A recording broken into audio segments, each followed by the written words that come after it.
الشيطان الرجيم بسم الله الرحمن الرحيم يا أيها الذين آمنوا ادخلوا في السلم كافة صدق الله العظيم اللهم نور قلوبنا بالقرآن وزين أخلاقنا بالقرآن ونجنا من النار بالقرآن وادخلنا في الجنة بالقرآن. قال الله تبارك وتعالى في شان حبيبه مخبرا وعامرا إن الله وملائكته يصلون على النبي يا أيها الذين آمنوا صلوا عليه وسلموا تسليما. الصلاة والسلام عليك يا سيدي يا رسول الله وعلى آلك وصحابك وسلم عليك يا حبيب الله. الصلاة والسلام عليك يا سيدي يا نبي الله وعلى آلك وصحابك يا سيدي يا نور اللہ. تمام تعریف و توصیف اللہ جل مجدہ الکریم کی ذات بابرکات کے لیے جو خالق کائنات بھی ہے اور مالک شش جہات بھی ہے، اور درود و سلام حضور پر نور شافی یوم النشور نیر بدحا راستار ما اوہا صاحب علم نشرہ سید انس و جان سرور دادا رخا ماہ خوباں شہنشاہ حسینہ احمد مصطفیٰ حضرت محمد مصطفیٰ صلی اللہ علیہ وآلہ وسلم کی بارگاہ میں ہدیہ نیاز پیش کرنے کے بعد معزز سامعین کرام، برادران اسلام، نہایت ہی واجب الاحترام معزز محترم حاضرین و سامعین، ذی وقار علماء کرام، السلام علیکم ورحمۃ اللہ وبرکاتہ. 5 روزہ فہم دین کورس کی آج تیسری نشست ہے. اپنے رب کا پیغام اہل ایمان کے نام. سبحان اللہ. چند باتیں آپ کے گوش گزار کرنی ہیں. اللہ تعالیٰ کی بارگاہ میں ہمیشہ یہ دعا رہی ہے کہ اللہ تعالیٰ میری زبان پہ سچی بات جاری فرمائے اور سچ سن سنا کے مجھے اور آپ کو قابل عمل باتوں پہ عمل کرنے کی توفیق عطا فرمائے. جتنا ممکن ہے آپ تھوڑا سمٹ کے آپ کے آگے جو خالی جگہ اس کو پر کر دو تاکہ آنے والوں کو گردن فلان کے پھر آگے نہ آنا پڑے. درود پاک پڑھیے. ایک چھوڑ کے آگے ہو جائیں، ایک چھوڑ دو آگے ہو جائیں. آپ کو سلامت رکھے. درود پاک پڑھیے. صلاۃ والسلام علی رسول اللہ وعلی آلہ وصحبہ وسلم علیک یا حبیب اللہ. ارشاد ہوا یا ایھا الذین آمنوا ادخلوا فی السلم کافہ. اے ایمان والو، اسلام میں پورے داخل ہو جاؤ. اسلام میں داخل ہونے کی دعوت ان کو دی جا رہی ہے جو پہلے ایمان لا چکے. اگر یہ خطاب کفار کو ہوتا، مشرکین کو ہوتا تو بات بالکل واضح تھی کہ اے مشرکین مکہ، اے کفار مکہ، تم اسلام کے دامن میں آ جاؤ. لیکن یہ انہیں کہا جا رہا ہے کہ جو پہلے ایمان لا چکے. جو لوگ مسجد کے اندر بیٹھے ہوئے ہیں انہیں کہا جائے کہ آپ مسجد کے اندر آ جائیں، کیونکہ پہلے اندر بیٹھے ہوئے. جو باہر کھڑے ہیں، گلی میں ہیں، بازار میں ہیں، انہیں تو کہا جا سکتا ہے کہ آپ مسجد کے اندر آ جائیں، بیان شروع ہو چکا ہے. لیکن جو پہلے اندر ہے انہیں کہنا کہ اندر آ جاؤ تو یہ حصول حاصل کہلاتا ہے. جو چیز پہلی حاصل ہو اس کے حصول کا مطالبہ کرنا، اور حصول حاصل محال است. حصول حاصل جو ہوتا ہے وہ محال ہوتا ہے، اور قرآن مجید جو ہے وہ حصول حاصل سے پاک ہے. تو مفسرین نے اس آیت کے بارے 3-4 اقوال بیان کیے۔ ایک قول تو یہ ہے کہ یہ اہل کتاب کو خطاب ہے، کیونکہ جو اہل کتاب تھے وہ بھی اپنے آپ کو مومن ہی سمجھتے تھے، تو انہیں کہا جا رہا ہے کہ اے توریت، زبور، انجیل کو ماننے والوں، اب محمد عربی قرآن لے کے آئے ہیں، اسلام کے دامن میں آ جائیں۔ دوسرا قول یہ ہے کہ یہ منافقین کو خطاب ہے، جنہوں نے زبان سے کلمہ پڑھ لیا تھا لیکن ان کے اندر کفر تھا۔ انہیں کہا جا رہا ہے کہ زبان سے دعویٰ ایمان رکھنے والوں، دل سے محمد عربی کے نوکر بنو۔ اور اگر ہم اس کا شان نزول دیکھ لیں تو بات بالکل واضح ہو جاتی ہے جو ابن جریر نے اور دیگر مفسرین نے بیان کیا۔ جب میرے آپ کے آقا و مولا حضور نبی رحمت صلی اللہ علیہ وآلہ وسلم مکہ المکرمہ سے ہجرت فرما کے مدینہ منورہ تشریف لائے تو حضور کا مدینے آنا کوئی معمولی انداز سے نہیں تھا، آنے والا بڑی شان و شوکت کے ساتھ آیا تھا۔ حضور کے آنے کی دعائی مچی ہوئی تھی، اہل مدینہ ہر روز باہر نکل کر میرے حضور کی راہیں تکتے، چونکہ یہ خبر پہلے پہنچ چکی تھی کہ آقا دو جہاں مکہ المکرمہ سے چل پڑے ہیں اور کسی وقت بھی مدینہ شریف پہنچ سکتے ہیں۔ تو عشاق عشق و مستی کے ساتھ مدینے کی حدود سے باہر نکل کر حضور کا راستہ دیکھتے۔ ادھر جب حضور مکے سے نکلے تھے تو ابو جہل نے یہ لالچ دیا تھا کہ جو حضور کو گرفتار کر کے لائے گا میں اس کو 100 اونٹ انعام دوں گا، 100 یا چاندی انعام دوں گا۔ لالچ بری بلا ہوتی ہے، دنیاوی لالچ کے اندر لوگ آئے اور حضور کو گرفتار کرنے کے لیے نکل پڑے، جن میں سراقہ بن مالک بھی تھا، بریدہ اسلمی بھی تھا۔ بریدہ اسلمی اپنے قبیلے کا سردار تھا، اس نے ایک موقع پہ حضور صلی اللہ علیہ وآلہ وسلم کو دیکھ لیا تو میرے حضور نے پوچھا من انتا، تو کون ہے؟ تو اس نے اپنا نام بتایا، پھر اس نے پوچھا کہ آپ کون ہیں؟ تو میرے حضور نے فرمایا کہ نام میرا محمد ہے، عبداللہ کا بیٹا ہوں اور اللہ کا رسول ہوں۔ اللہ اکبر۔ ان لفظوں کے اندر پتہ نہیں کون سا رس تھا، ان کے بول بہاروں جیسے اور اصحاب ستاروں جیسے، ان سا پیارا اور نہ کوئی، ان سے بچھڑ کے لکڑی روئی، جب وہ سیر کو جایا کرتے سر پہ بادل سایہ کرتے۔ آیا گرفتار کرنے کے لیے تھا، لیکن جب حضور کی میٹھی میٹھی باتیں سنی تو خود گرفتار ہو گیا، کلمہ پڑھ کے محمد عربی کا نوکر بن گیا۔ جب بریدہ نے کلمہ پڑھا تو اس کے ساتھ جو دیگر 17 افراد تھے انہوں نے بھی کلمہ پڑھ لیا۔ اب حضور صلی اللہ علیہ وآلہ وسلم ایک جلوس کے ساتھ مدینے میں داخل ہو رہے تھے۔ بریدہ عرض کرنے لگا لا تدخل المدینہ الا بلوا، یا رسول اللہ آپ کی آمد کا جلوس تو بن گیا ہے لیکن جھنڈا کوئی نہیں، میں نے جھنڈے کے بغیر مدینے میں داخل نہیں ہونا۔ تو میرے حضور نے فرمایا کہ جھنڈا اس وقت کہاں سے آئے؟ آقا آپ حکم دیں میں ابھی بنا لیتا ہوں۔ جب حضور نے اجازت دی تو انہوں نے اپنے سر سے پگڑی اتاری، اس کو نیزے کے ساتھ باندھ لیا۔ اللہ اکبر۔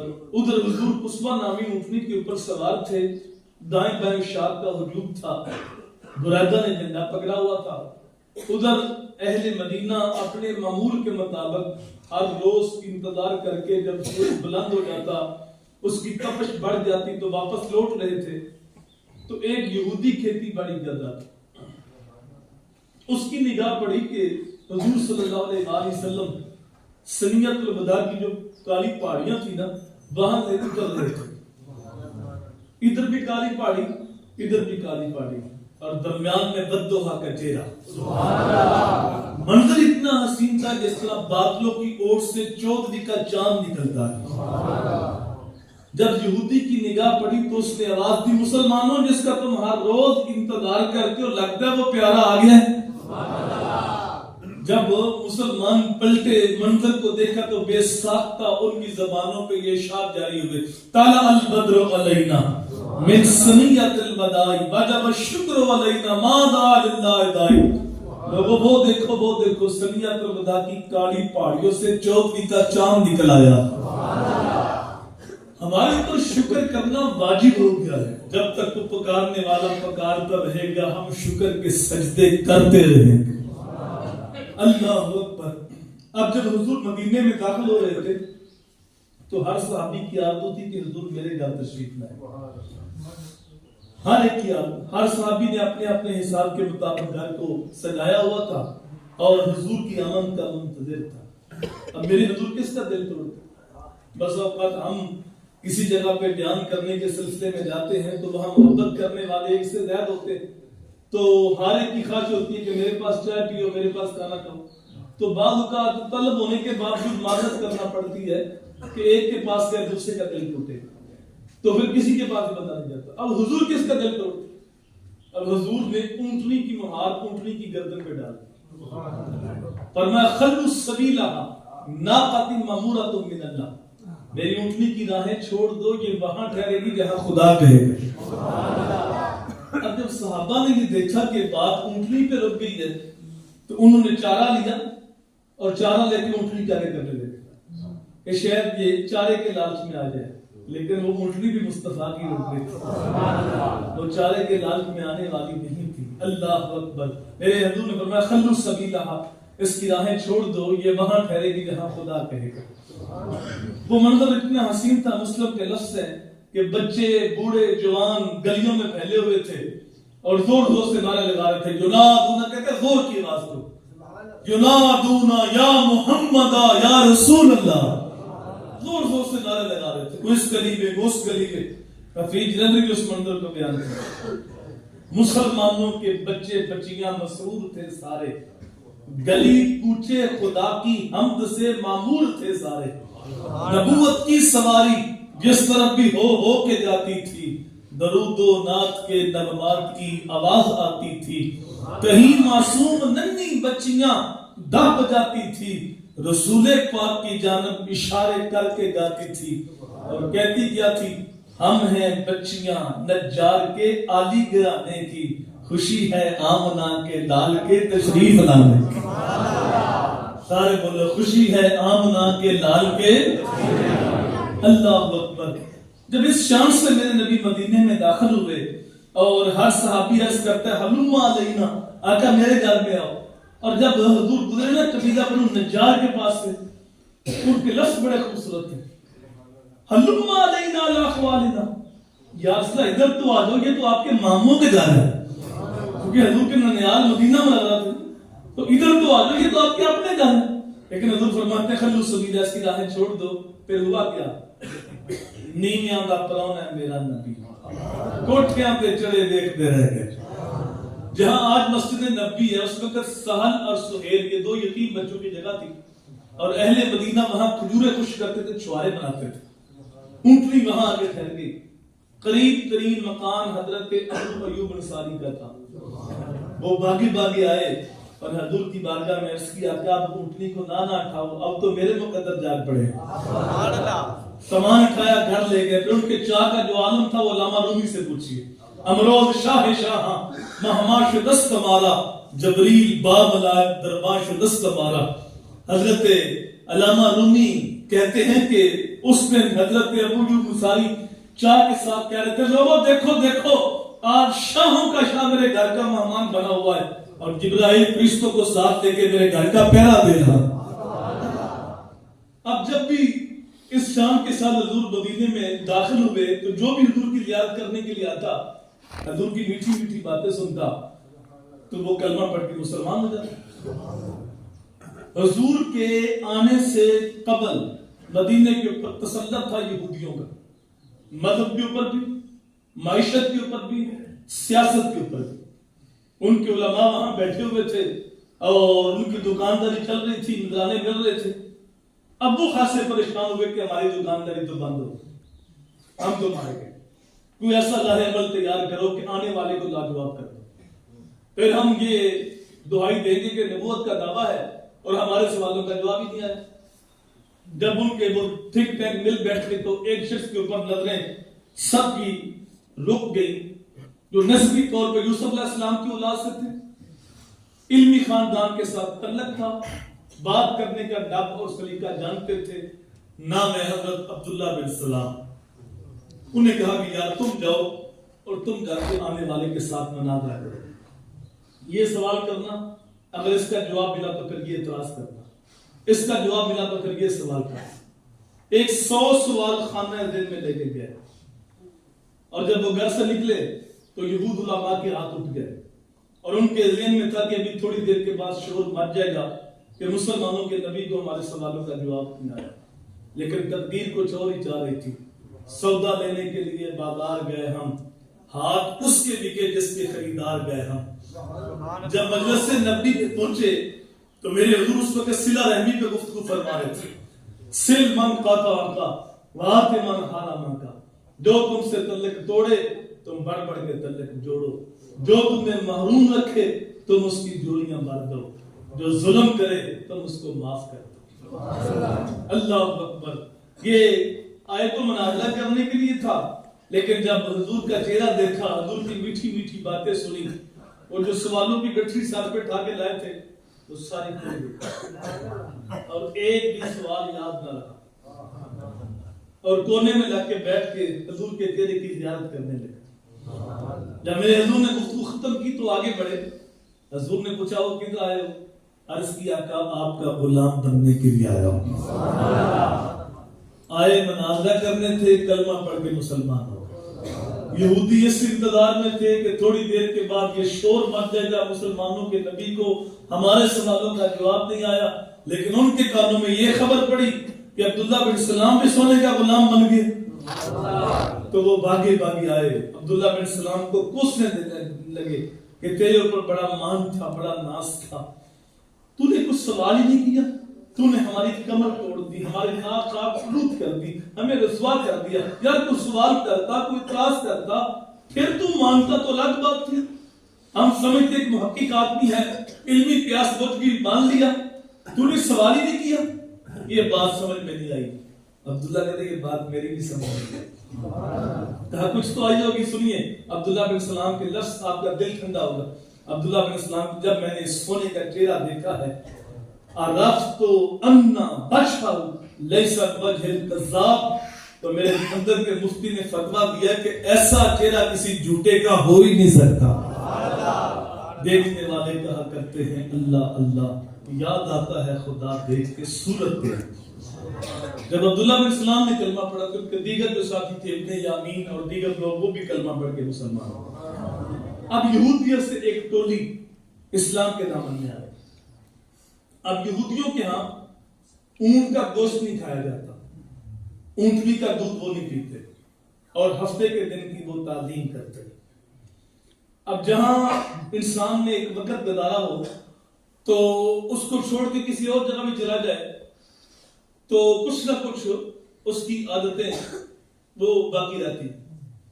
یہاں سے 75 سال ہو گئے ہندو چلے گئے، لیکن آج بھی ہمارے کتنے لوگ ہیں جو یکم بساط کو چھپڑ پہ نہانے چلے جاتے ہیں جب ہماری خواہش ختم ہوتی ہے۔ ہمارا اس کے ساتھ کیا تعلق ہے؟ تو وہ عادتیں ملتی ہیں، کتنی رسمیں ہندوؤں کی سکھوں کی آج بھی ہمارے اندر موجود ہیں۔ تو اب انہوں نے یہودیت کے اندر رہتے ہوئے بچپن، لڑکپن، جوانی گزاری تھی، اونٹ کا گوشت نہیں کھایا تھا، اونٹنی کا دودھ نہیں پیا تھا، ہفتے کے دن کی تعلیم کی تھی، اور دین اسلام نے پابند نہیں کیا کہ اونٹ کا گوشت تم لازمی کھاؤ، جس کو میسر ہے کھا لے، جس کو میسر نہیں وہ نہ کھائے۔ اس طرح اسلام کسی دن کے بارے پابند نہیں کرتا کہ اس دن کو تم تعلیم لازمی کرو۔ تو انہوں نے سوچا کہ ادھر حرام تھا، ادھر مباح ہے، اگر دین اسلام پابند کرتا تو ہم لازمی اونٹ کا گوشت کھاتے، تو دین اسلام کے اندر تو پابندی کوئی نہیں، تو چلو بچپن سے لے کے اب تک وہ ایک رسم اس دین کی ہمارے دل و دماغ میں اس کا تقدس برقرار ہے، تو وہ برقرار ہی رہے۔ تو اس نیت کے ساتھ اونٹ کا گوشت ترک کیا، اونٹنی کا دودھ نہ پیا، اور حضور کی بارگاہ میں یہ عرض بھی کی کہ ہم دونوں دینوں پہ عمل کرنے کی طاقت رکھتے ہیں، تو اس وقت یہ آیت کریمہ نازل ہوئی، یا ایھا الذین آمنوا ادخلوا فی السلم کافہ، اے ایمان والو اسلام لائے تو پھر پورے پورے آؤ، آدھا تیتر آدھا بٹیر اسلام اس کی اجازت نہیں دیتا۔ اس چمن میں پیر میں بل بل ہو یا تلمیذ گل، یا سراپا نالا بن جا یا نوا پیدا نہ کر۔ اسلام کہتا ہے جب تم نے اپنے آپ کو اسلام کے لیے پیش کر دیا ہے اور اپنے آپ کو مسلمان کہلا لیا ہے تو پھر غیروں کی رسموں کا کیوں خیال کرتے ہو؟ اور کوئی اونٹ کا گوشت کھائے نہ کھائے لیکن تمہیں کھانا پڑے گا۔ تمہارے اسلام کی تصدیق تب ہوگی جب تم اونٹ کا گوشت کھاؤ گے، ان میں سے چبا چبا کے کھائے۔ یہاں سے میں اور آپ دیکھ سکتے ہیں دین اسلام اپنے ماننے والوں کے لحاظ سے کتنا غیرت مند دین ہے، کتنا باوقار دین ہے۔ دین اسلام کہتا ہے جو میرا ماننے والا ہے وہ بس میرے ہی ہے، کسی اور طرف نظر اٹھا کے نہ دیکھیں۔ یہاں سے ہم دین کی غیرت دیکھ لیں اور پھر اپنا معاشرہ دیکھیں، اپنی نجی زندگی، اپنی عائلی زندگی، کاروباری زندگی، سیاسی زندگی اور خاندانی زندگی، اپنی رسم حنا کو دیکھیں، اپنی شادی کو دیکھیں اور اپنے عقیقے ولیمے اور جتنی بھی رسومات ہمارے معاشرے کے اندر یہ پتنگ بازی اور جو کچھ ہم دیکھتے ہیں تماشے، ان کو دیکھیں اور اپنے عشق رسول ہونے کے دعوے بھی سنیں کہ ہم دعوے کتنے بڑے بڑے کرتے ہیں اور ہمارا کردار کیسا ہے۔ اقبال کا وضع میں تم ہو نصارا اور تمدن میں ہنوت، یہ مسلمان ہیں جنہیں دیکھ کے شرمائیں یہود، سید بھی ہو مرزا بھی ہو افغان بھی ہو یوں تو سبھی کچھ ہو، یہ تو بتاؤ کہ تم صحیح مسلمان بھی ہو۔ تیرے صوفے ہیں فرنگی، تیرے قالی ہیں ایرانی، خون کے آنسو رلاتی ہے جوانوں کی تن آسانی، ہر کوئی مست میں ذوق تن آسانی ہے، اور تم مسلمان ہو یہ انداز مسلمانی ہے۔ حیدری فقر ہے نہ دولت عثمانی ہے، تمہیں اسلاف سے کیا نسبت روحانی ہے، وہ مؤسس ہے زمانے میں مسلمان ہو کر اور تم ذلیل ہوئے ہو دار کے قرا ہو کر۔ تمہارے پاس صرف دعوے رہ گئے ہیں لیکن کردار تمہارا کہاں چلا گیا؟ تم نے قرآن کو چھوڑا، ذلت تمہارا مقدر بن گئی۔ پوری دنیا میں مسلمانوں کی تعداد جتنی آج ہے اس سے پہلے کبھی نہیں ہوئی، لیکن جتنا آج ذلیل ہے اس سے پہلے کبھی نہیں تھا۔ ہم دیکھیے 56-57 اسلامی ملک ہیں اور قدرتی وسائل ہمارے پاس بے شمار ہیں، ہمارے پاس تیل کے ذخائر ہیں، سونا چاندی کے ذخائر موجود ہیں، مدنیات، پہاڑ، دریا، سمندر، کس چیز کی کمی ہمارے پاس ہے؟ لیکن اتنی تعداد ہونے کے باوجود، اتنے حکمران ہونے کے باوجود ہر طرف مسلمانوں کے لاشیں بکھرے ہوئے، کابل، کندار، قلعہ جنگی، تورا بورا، موصل، بغداد، القدس، کشمیر، غزہ، برما، فلسطین، شام، یہ مسلمانوں کے لاشیں بکھرے۔ تو یہ دن ہم نے کیوں دیکھے؟ اقبال کا تھا وہ معزز ہے زمانے میں مسلمان ہو کر اور تم خار ہوئے ہو دار کے قرا ہو کر۔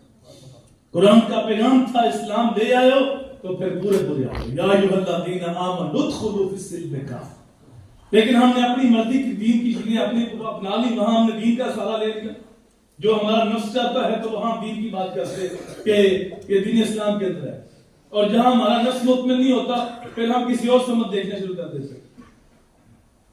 آج کل یہ ٹرینڈ بنا ہوا ہے کہ بندہ غصے میں آتا ہے اپنی بیوی کو 3 طلاقیں دے دیتا ہے، تو پھر وہ جاتا ہے جو مقلد ہیں حناف کے تو وہ کہتے ہیں 3 طلاقیں تو ہو گئی، تو پھر وہ کسی غیر مقلد کے پاس جاتا ہے اور وہ کہتے ہیں ایک مجلس میں یہ تو نہیں ہوتی، ان کا اختلاف پایا جاتا ہے، تو پھر وہ مسلک بدل لیتا ہے کہ جہاں مجھے چھوٹ مل رہی ہے تو میں اس کو اختیار کر لیتا ہوں۔ اس طرح سیاسی پارٹیاں ہوتی ہیں جہاں ان کو زیادہ بینیفٹ مل جائے چلے جاتے ہیں، تو یہی صورتحال بنی مذہب کے اندر کی۔ نام مسلمان، نام ہم اپنے آپ کو مسلمان کہلاتے ہیں، عاشق رسول کہلاتے ہیں، لیکن جب خوشی کا موقع ہوتا ہے اس وقت ہمیں دین یاد نہیں ہوتا اور غم کے موقع پہ ہمیں یاد ہوتا ہے۔ مجھے بتاؤ یہ جو رسم حنا کی بدتمیزی ہے اور جس طرح بے پردگی کا طوفان بدتمیزی ہوتا ہے، اسلام اس کو گوارا کرتا ہے؟ اسلام اس کی اجازت دیتا ہے؟ لیکن دیکھیں خوشی کے موقع پہ کسی کو اسلام یاد نہیں ہوتا، جب ہم نے سیاسی طور پہ کسی کو سپورٹ کرنا ہو تو اس وقت بھی ہم اسلام کو نہیں دیکھتے. ہم نے مولوی صاحب رکھنا ہو مسجد کے اندر، اس کی تو ایک چیز دیکھتے ہیں، اس کی تو جو نجی زندگی اس کو ٹٹول کے دیکھتے ہیں، اور اس کے جو مستحبات ہیں جہاں اسلام نے گرفت نہیں کی، اللہ اس کے رسول نے گرفت نہیں کی، ہم وہاں بھی کرتے ہیں. یہ اس کے پیچھے نماز پڑھنی. تو یاد رکھیے یہ جو مصلی کی امامت ہے یہ امامت صغریٰ ہے، اور جو تخت و تاج کی امامت ہے وہ امامت کبریٰ ہے، وہ بڑی امامت ہے. لیکن وہاں الیکشن کے وقت ووٹ دیتے وقت نعرے مارتے وقت ہمیں کچھ بھی یاد نہیں ہوتا کہ جس کے ہم نعرے مار رہے ہیں یہ تو قاتل ہے، یہ تو ملک کے وسائل لوٹنے والا ہے، یہ تو ذخیرہ اندوز ہے، یہ تو ظالموں کی پشپناہی کرنے والا ہے. اس وقت ہمیں اسلام یاد نہیں ہوتا. جب ہم خوشی کا موقع ہوتا ہے اس وقت ہمیں کوئی اسلام یاد نہیں ہوتا. وہ ہم آرزو رکھتے ہیں کہ دین اسلام جو ہے وہ دعا کرو جی پاکستان میں اسلام نافذ ہو. تو میرے پاس بھی کچھ دوست آئے کہ دعا کرو جی اب اسلام کا راج جو پاکستان بنی اس لیے تھا، اب اسلام جو ہے وہ پوری دنیا میں بھی غالب آئے لیکن پاکستان میں تو دین اسلام نافذ ہونا چاہیے. تو میں نے کہا صاحب اس طرح ہم نعرے مارتے ہیں سڑکوں کے اوپر، ایسے اسلام نافذ نہیں ہوگا. اسلام نعرے مارنے سے نافذ نہیں ہوتا، اور ہم چاہتے ہیں کہ اوپر سے کوئی تبدیلی آئے گی، ایسے نہیں ہوتا. تبدیلی اندر سے آتی. میں نے کہا کہ پورے پاکستان کے اندر ہم اسلام نافذ نہیں کر سکتے کیونکہ ملک بہت بڑا ہے، لیکن اس 6 فٹ کے قد کے اوپر تو اسلام نافذ کر سکتے ہیں نا. یہاں تو ہمیں کس نے روکا ہوا نہیں نا، نہ امریکہ مداخلت کر رہا ہے، نہ کوئی اور سازش ہو رہی ہے کہ تم اسلام کو اپنے اوپر نافذ نہ کرو. تو میں پہلے ہم اپنے آپ کو دیکھیں، اپنی وضاحت، کردار و افعال، شکل و صورت، نجی زندگی، عالی زندگی، اس کے اوپر اسلام نافذ کریں، اور پھر آپ کے جو ماتحت ہیں ان کے اوپر اسلام نافذ کریں. پھر فرض سے افراد بنتے ہیں، افراد سے معاشرہ بنتا ہے. تو جب ہم یہاں کامیاب ہو گئے تو پھر ملک کے اندر بھی اسلام نافذ ہوگا، پھر پوری دنیا میں بھی اسلام نافذ ہوگا. ایک دن آنا ہے، لیکن ہم اپنا کردار دیکھیں ہم کہاں کھڑے ہیں. وہ وقت تو آنا ہی آنا ہے، ہم نہ دیکھیں ہماری نسلیں دیکھیں گی کہ جب پوری دنیا کے اوپر اسلام نافذ ہوگا. لیکن یہ تب ہوگا جب حضرت امام مہدی تشریف لائیں گے، جب حضرت عیسیٰ علیہ السلام کا نزول ہوگا، جو حضرت امام مہدی کے پیچھے نماز ادا کریں گے، پھر میرے نبی کا کلمہ پڑھیں گے، خنزیر کو قتل کریں گے، صلیب کے نشان کو توڑیں گے، یہودیوں کے عیسائیوں کے خلاف جنگ کریں گے، اور اس وقت ہر طرف اسلام پھیل جائے گا. مکان کی ہر چھت کے اوپر، پہاڑ کی ہر چوٹی کے اوپر ایک ہی جھنڈا ہوگا، اور وہ جھنڈا میرے نبی کا ہوگا. وہ دن آئے گا. لیکن اس وقت ہم دیکھیں ہم کہاں کھڑے ہیں، ہمارے اندر اسلام کہاں نظر آتا ہے. کہلاتے تو آج کے رسول ہیں لیکن ہم صحیح انسان بھی نہیں. مسلمان ہونا تو بڑی دور کی بات ہے، ہم اچھی انسان بھی نہیں بنے ابھی تک. اچھا مسلمان ہونا تو بہت اچھی بات ہے. اللہ اکبر. سوامی لکشمی پرساد ایک ہندو رائٹر ہوا، اس نے حضور کی سیرت پہ کتاب لکھی عرب کا چاند. اس نے اتنی خوبصورت کتاب لکھی، آج سے 15 سال پہلے میری نظر پہ گزری، بڑی خوبصورت کتاب ہے. اس نے اس سے سوال کیا سوامی تو مسلمانوں کے نبی سے اتنا پیار کرتا ہے کہ تو نے کتاب ہی لکھتی سیرت کے اوپر، تو پھر تو کلمہ پڑھ کے مسلمان کیوں نہیں ہوا؟ تو اس نے کہا یار جی تو میرا بھی چاہا، جب میں نے امہات الکتب کو دیکھا، تفاسیر دیکھی، احادیث دیکھی، سیرت دیکھی، تو جی چاہا کہ سونے کا غلام بن جاؤں. لیکن جب میں نے موجودہ دور کے مسلمانوں کا کردار دیکھا تو پھر میں نے کہا میں ہندو ٹھیک ہوں.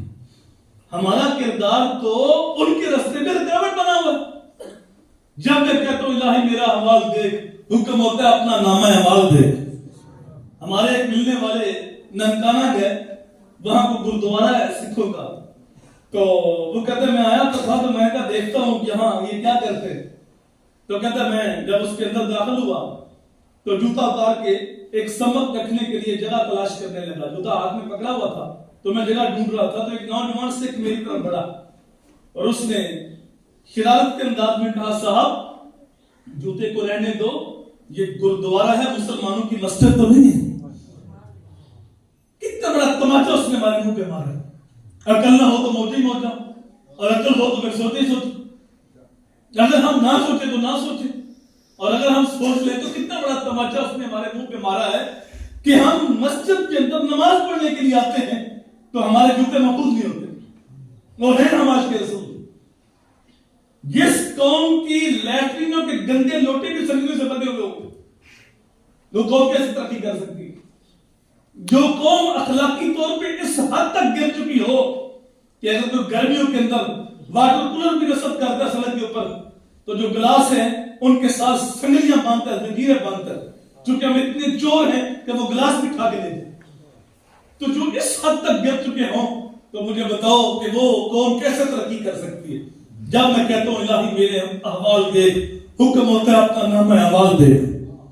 ہم اس حد تک گر چکے ہیں اور دعوے ہمارے یہ ہے کہ پاکستان میں اسلام آئے، پوری دنیا پہ اسلام آئے۔ اعمالکم امالکم، تمہارے اعمال ہی تمہارے حکمران بنتے ہیں۔ جیسے ہمارے اعمال ہیں ویسے ہمارے حکمران مسلط ہوں گے۔ یہ ویسے خالی خالی نعرے مارے ہوتے ہیں اور آرزو رکھتے ہیں یہ بندہ جائے گا تو پھر بہتری آئے گی، وہ آئے گا تو تبدیلی آئے گی۔ نہ کسی کے جانے سے تبدیلی آنی ہے اور نہ کسی سے آنے سے انقلاب آنا ہے۔ دنیا کے اوپر پاکستان کے اندر جب بھی انقلاب آئے گا قرآن کے ساتھ آئے گا۔ میرے حضور قرآن سے انقلاب لے کر آئے تھے، اتر کر ہرا سے صبح قوم آیا اور ایک نسخہ کیمیا ساتھ لایا، وہ بجلی کا کڑکا تھا جا کے سوتے ہاتھی، عرب کی زمین جس نے ساری ہلا دی۔ جب ہم قرآن کے ساتھ جڑیں گے تو پھر تبدیلی آئے گی، لیکن جب تک ہم قرآن کو نہیں تھامتے، قرآن کے حکم پہ عمل نہیں کرتے، اتنی دیر تک کچھ بھی کر رہا تبدیلی نہیں آنے والی۔ اللہ اکبر۔ آرزو ہے ہماری کہ دین اسلام غالب آئے، لیکن وہی اسلام جس کو ہم پوری دنیا پہ غالب کرنے کے خواب دیکھتے ہیں، جب خوشی کا موقع ہوتا ہے، شادی ہوتی ہے، رسم انعام کی بدتمیزی ہوتی ہے، اس وقت وہی اسلام ہمارے گھر میں آتا ہے، دروازے کو دستک دیتا ہے کہ میں دین اسلام ہوں۔ مکہ المکرمہ سے چلتا ہوا، مدینہ منورہ سے ہوتا ہوا کربلا پہنچا، امام حسین نے 72 تن شہید کرا کے میری لاج رکھی۔ میں تمہارے گھر میں داخل ہو جوں؟ ہم کہتے ہیں نہیں، آج خوشی ہے، آج خوشی کا دن ہے، آج تو لاہور سے پارٹی منگوائی ہوئی ہے، آج تو کنجر ناچیں گے ہمارے گھر میں، آج ہمارے گھر میں تیرے لیے کوئی جگہ نہیں، تو چلا جا مولوی صاحب کے پاس، آج رات وہاں بسر کر، مسجد میں جا وہاں رات بسر کر، ہمارے گھر میں تیرے لیے کوئی جگہ نہیں۔ ہاں تجھے بلائیں گے، جب دادا جی فوت ہوئے نا، ابا جی فوت ہوئے، پھر آنا، اس وقت ہم اس بات کا بھی خیال کریں گے، اس وقت ہم جو ہے وہ کانوں کے اندر روئی بھی رکھیں گے، عرق بھی چھڑکیں گے، اس وقت جو ہے وہ پانی قبر کے اوپر بھی ڈالیں گے، 70 قدم چل کے بھی دعا کریں گے، پھر کل کی محفل بھی سجے گی، دسویں کی بھی سجے گی، کچھ نعت خواہ بھی آئیں گے، تو مولوی بھی ہوں گے، اس وقت آنا۔ پھر جمعرات ہم کھانا بھی بیٹھے تھے مولوی صاحب گھر میں، جب کوئی فوت کی ہوئی اس وقت ہم تجھے گلے میں لگائیں گے، لیکن آج خوشی کا دن ہے، آج تو ہمارے گھر میں داخل نہیں ہو سکتا۔ میرے بھائیو دل پہ ہاتھ رکھ کے سوچو، جس اسلام کو ہم پوری دنیا پہ غالب کرنے کے خواب دیکھتے ہیں، خوشی کے دن ہم اس کو اپنے گھر بھی داخل نہیں ہونے دیتے۔ مجھے بتاؤ ہم کس طرح کے مسلمان ہیں؟ دین اسلام تو اتنا غیرت مند دین ہے، وہ کہتے ہیں تمہارا اپنا تشخص ہے، تمہاری اپنی پہچان ہے، تم کسی اور کی رسم کا کیوں خیال کرتے ہو؟ دیکھیے قرآن نے کہا نا مرد و مرد کی، یہ کیوں نہیں کہا واسجدوا مع الساجدین، سجدہ کرو سجدہ کرنے والوں کے ساتھ، یہ کہا رکوع کرو رکوع کرنے والوں کے ساتھ۔ رکوع نماز میں ایک سجدے 2 ہیں، اس کا بھی ذکر ہونا چاہیے۔ تو مفسرین نے لکھا اصل بات یہ ہے کہ جو یہودی تھے ان کی عبادت میں رکوع نہیں تھا، سجدہ تھا، تو کہا سجدہ تو وہ بھی کرتے ہیں، تم سجدہ کرنے والوں کے ساتھ سجدہ نہ کرو، تم رکوع کرنے والوں کے ساتھ رکوع کرو۔ تمہاری عبادت ان کی عبادت کے اندر فرق رکھا رب نے۔ پگڑی وہ بھی باندھتے تھے، پگڑی ہم بھی باندھتے ہیں۔ میرے حضور نے فرمایا ماما یہ عربوں کا تاج ہے، اور فرمایا ماما مانو تمہارا علم بڑھے گا، لیکن فرمایا وہ یہودی بھی باندھتے ہیں پگڑی، وہ ٹوپی کے بغیر باندھتے ہیں، تم نیچے ٹوپی رکھو اوپر پگڑی باندھو، تاکہ تمہاری ان کے ساتھ مشابہت نہ، تمہارا اپنا تشخص ہے، تمہاری اپنی پہچان ہے۔ اللہ اکبر۔ داڑھی وہ بھی رکھتے تھے، لیکن وہ داڑھی کے اندر میڈیاں پروتے، گانٹھیں دیتے، گرہیں لگاتے۔ تو میرے حضور نے فرمایا جس نے داڑھی کے اندر گانٹھیں دی، میڈیاں پروئی، لیسا منا، اس کا میرے ساتھ کوئی تعلق نہیں۔ یعنی داڑھی رکھو لیکن ان جیسی نہ رکھو۔ تو داڑھی کے سٹائل میں فرق ڈالا، پگڑی کے انداز میں فرق ڈالا، عبادت کے انداز میں فرق ڈالا، یہاں تک فرمایا من تشبہ بقوم فہو منہم، جو کسی قوم کے ساتھ مشابہت اختیار کرتا ہے اس کا شمار بھی ان کے اندر ہی ہوتا ہے. اور ہم عاشق رسول بھی کہلاتے ہیں, سردوں پہ دارے بھی مارتے ہیں, لیکن ہمارا جو کردار ہے وہ کہاں چلا گیا؟ جب میں کہتا ہوں الہی میرا احوال دیکھ, حکم ہوتا ہے اپنا نامہ اعمال دیکھ. تو قرآن کہتا ہے یا ایھا الذین آمنوا ادخلوا فی السلم کافہ, اے ایمان والو اگر اسلام لائے ہو تو پھر پورے پورے آؤ. میں ایک مثال دے کے بات کو ختم کرتا ہوں, شاید کسی کے دل میں اتر جائے میری بات. دیکھیے کسی کے گھر میں جوان لڑکی بیٹھی ہو, سر سے دوپٹہ اترا ہو, تو آج ہر بندے کے پاس موبائل ہے, تو کوئی گزرتے گزرتے اس کی نظر پڑ جائے نوجوان کے ہاتھ میں موبائل تھا, تو وہ تصویر کھینچنے لگ پڑا اپنی نفسانی خواہش کو پورا کرنے کے لیے. تصویر کھینچ ہی رہا تھا تو اوپر سے اس لڑکی کا بھائی آ گیا. سوچ کے بتاؤ اس وقت وہ بھائی اس کے ساتھ کیا سلوک کرے گا؟ اس کی جیب میں 10 15 20 روپے ڈال دے گا تو بہت اچھا کام کر رہا ہے, یا اس کو لطر مارے گا؟ بولیے. اگر باپ آ گیا تو وہ کہے گا کہ قانون کو اپنے ہاتھ میں نہ لو, اس کو پولیس کے حوالے کرو. کیوں؟ غیرت کا مسئلہ ہے, غیرت جاگتی ہے, جاگنی بھی چاہیے. اس وقت تو ایک تصویر پہ ہم آگ بگولا ہو رہے تھے اور مرنے مارنے پہ آ گئے, لیکن جب شادی کا موقع ہوتا ہے ہمارے گھر میں, اس وقت ہماری غیرت کہاں دفن ہو جاتی ہے؟ خود جاتے ہیں مووی والے کے پاس جاتے ہیں اور منہ مانگی رقم دیتے ہیں. وہ کہتا ہے کہ ہم 50,000 روپے لیتے ہیں, کوئی کہتا ہے لاکھ لیتے ہیں, وہ کہتا ہے ہم تجھے 10 زیادہ دیں گے لیکن رزلٹ اچھا ہونا چاہیے. کس لیے بلا رہے ہیں اس کو بھی؟ 2-3 لاکھ روپے دیں گے, کیوں بلا رہے ہیں؟ تصویریں کھنچوانی. کس کی؟ بہن کی, امی کی, بیٹی کی. وہ دلہن جس کو ابھی تک دلہن ہی نہیں دیکھا, سب سے پہلے مووی والا دیکھتا ہے. اب غیرت کہاں دفن ہوگی؟ بھائی بھی پاس کرا ہے, ابو بھی پاس کرا ہے, چاچو بھی پاس کرا ہے. تو اگر کوئی سمجھاتا درد دل رکھنے والا, تو جن کی طبیعت گندی ہوتی ہے وہ گندے کیڑے کی طرح گندگی میں رہنا پسند کرتے ہیں, تو کہتے ہیں مولوی صاحب دین اتنا بھی سخت نہیں, یہ خوشی کا موقع ہے تو چلتا ہے. اس کا مطلب ہے دین اسلام صرف غم کے دین ہے, خوشی کا دین نہیں ہے. دین اسلام تو ہمارے مکمل رہنمائی کرتے ہیں, ضابطہ حیات ہے. حضور نے جہاں تک فرمایا میں تمہارے لیے باپ کی مثل ہوں, جب تم میں سے کوئی واش روم میں جائے تو بایاں قدم آگے رکھے. حضور نے تو وہاں تک ہماری رہنمائی کی ہے, تو کیا خوشی کے موقع پہ لوال چھوڑ دیا میں؟ دین اسلام غم کا بھی دین ہے, خوشی کا بھی دین ہے, ہر موقع پہ ہماری رہنمائی کرنے والا دین ہے. تو ہم غیروں کی رسموں کو جب سینے کے ساتھ لگائیں گے اور آج کے رسول کہلائیں گے تو نہ اللہ ہمیں پسند کرے گا نہ اللہ کا رسول ہمیں پسند کرے گا. یا ایھا الذین آمنوا ادخلوا فی السلم کافہ, اے ایمان والو اگر اسلام لائے ہو تو پھر پورے آؤ, پورے اسلام میں داخل ہو جاؤ. اور آگے فرمایا کہ شیطان کے قدموں کی پیروی نہ کرو, بے شک وہ تمہارا کھلا ہوا دشمن ہے, جو کہتا دونوں راہیں ٹھیک ہے. خوشی کے موقع پہ ان کی رسمیں لے لی اور غم کے موقع پہ اسلام کو لے لیا. تو یہ شیطانی حربیں ہیں. شادی کے موقع پہ بڑی ایک اچھی چیز ہے, ہمارے جو ناراض ہوتے رشتے دار ہم ان کو راضی کرتے ہیں. ہمارے بوڑھے مل بیٹھتے ہیں, ہاتھ جوڑ کے مناتے ہیں, چاچو کو بھی راضی کر لیتے ہیں, پھپھو کو بھی, خالہ کو بھی, ماموں کو بھی. یہ خوشی کا موقع ہے, سارے رات شامل ہو جائیں. غم کے موقع تو ویسے ہی ہو جاتے ہیں, اچھی بات ہے. لیکن خوشی کے موقع پہ سب کو راضی کر لیتے ہیں اور اللہ اس کے رسول کو ناراض کر لیتے ہیں. ایسی رسمیں اپناتے ہیں اور ہر دن کوئی نہ کوئی رسم بڑھتی جا رہی. اور اب جو خواتین ہیں وہ کہتی ہیں جب تک رسومات پوری نہیں ہوگی شادی کا مزہ نہیں آتا.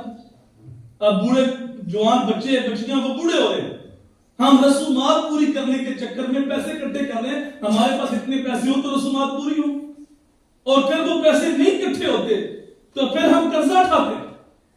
کچھ سے کتنے لوگ ہیں جو سود پہ قرضہ لیتے ہیں, کیا کرنے کے لیے؟ غیروں کی رسموں کو خود پورا کرنے کے لیے, غیروں کو خوش کرنے کے لیے, اور پھر قرضے کے بوجھ کے نیچے دب جاتے ہیں. پھر ساری زندگی ایسے ہی گزر جاتی ہے. یہ جہیز کی لعنت یہ کہاں سے ہم نے دی؟ یہ جو برات کی فوج لے کے لڑکی والوں کے اوپر حملہ آور ہوتے ہیں یہ کہاں سے ہم نے دی؟ کتنی رسمیں ایسی ہیں کہ جو ہم نے غیروں کے سینے کے ساتھ لگائی ہوئی ہیں اور اس کے بغیر گزارے ہیں. کتاب عزیز کا ایک اور باب بیت گیا, جہیز بن نہ سکا شباب بیت گیا. کتنی بچیاں جن کے بالوں میں چاندی اتر آئی, لیکن وہ خوبصورت ہے, پڑھی لکھی ہے, سلیقہ شعار ہے, لیکن رشتہ نہیں ہو رہا. کیوں؟ جہیز کے لیے پیسے نہیں, رسومات پوری کرنے کے لیے پیسے نہیں. تو ہم نے غیروں کی رسموں کو جکڑا ہوا ہے اور اسلام تو ہم نے گھر سے نکالا ہوا ہے. اسلام کہتے ہیں جب تم نام میرا لیتے ہو تو پھر پورے پورے ہو نا. یا ایھا الذین آمنوا ادخلوا فی السلم کافہ، اے ایمان والو اسلام میں پورے پورے داخل ہو. شاید اسلام کے اندر نکاح اتنا آسان ہے. میرے حضور نے فرمایا برکت کے لحاظ سے سب سے اچھا نکاح وہ ہے جس کے اندر خرچہ تھوڑا ہوتا ہے. برکت کے لحاظ سے سب سے اچھا نکاح. اور سنیے کتنا آسان ہے نکاح کرنا.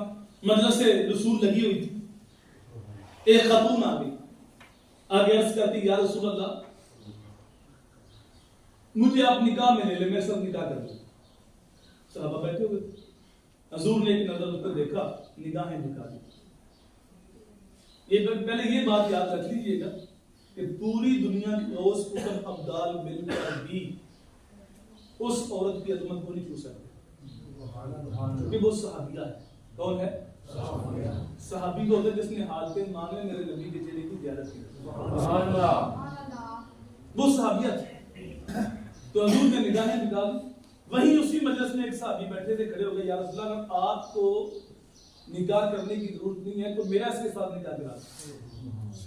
حدیث میں آتا اس وقت صرف تہمت باندھ رکھا، اس مرد نے صرف تہمت باندھ رکھا تھا، اوپر والی چادر بھی نہیں تھی. تو حضور نے پوچھا تیرے پاس کوئی حق مہر ادا کرنے کے لیے ہے؟ اس نے کہا نہیں یا رسول اللہ میں غریب آدمی. فرمایا کوئی انگوٹھی کوئی چھلا یا رسول اللہ کچھ بھی نہیں، پورا لباس بھی میرے پاس نہیں ہے، ایک تہمت ہے بس جو پہنا ہوا ہے، اوپر والی چادر بھی نہیں. اور حضور نے فرمایا اچھا تجھے کچھ قرآن آتا ہے؟ عرض کی یا رسول اللہ فلاں فلاں صورت مجھے آتی ہے. فرمایا وہ صورتیں آپ نے اپنی بیوی کو یاد کرانی ہے اور یہی تمہارا حق مہر ادا ہوا اور میں نے اس کا نکاح تیرے ساتھ کر دیا. یہ اسلام اتنا آسان ہے نکاح جس کو ہم نے اتنا مشکل بنا دیا کہ پتہ نہیں کیا. تو جس معاشرے میں نکاح آسان ہوتا ہے نا وہاں بدکاری مشکل ہوتی ہے، اور جہاں نکاح مشکل ہوتا ہے وہاں بدکاری آسان ہوتی ہے. تو نوجوان بے رحمی کا شکار ہیں، صرف سوشل میڈیا کے اوپر کوئی نہ کوئی رسم دیکھتے ہیں، اس کو پوری کرنے کے لیے کوئی علاقائی رسم ہے، کوئی برادری رسم ہے، کوئی کسی کی ہے، تو ان کو ہم نے سینے کے ساتھ نکایا ہے اور نکاح شادی ہماری مشکل ہوگی. اسلام کہتا ہے چھوڑ دو رسمیں غیروں کی. یا ایھا الذین آمنوا ادخلوا فی السلم کافہ. اگر اسلام لے آئے نا تو پھر پورے پورے اسلام کے دامن میں داخل ہو. اللہ مجھے آپ کو عمل کی راہوں کا مسافر رکھے. بھی رہی تو 2 دن جو باقی ہیں میں آپ کے پاس انشاءاللہ کوئی مضمون نئے مضمون کے ساتھ حاضر ہوں انشاءاللہ. اللہم صلی علی حبیبی سیدی محمد. اللہم انی اسألک العفو والعافیۃ والمعافاۃ الدائمۃ فی الدین والدنیا والآخرہ. اے اللہ ہماری، ہمارے ماں باپ کی، ہمارے اساتذہ کی، حضور کی ساری امت کی مغفرت فرما. جینا شان سے، مرنا ایمان سے عطا فرما. صلی اللہ تعالی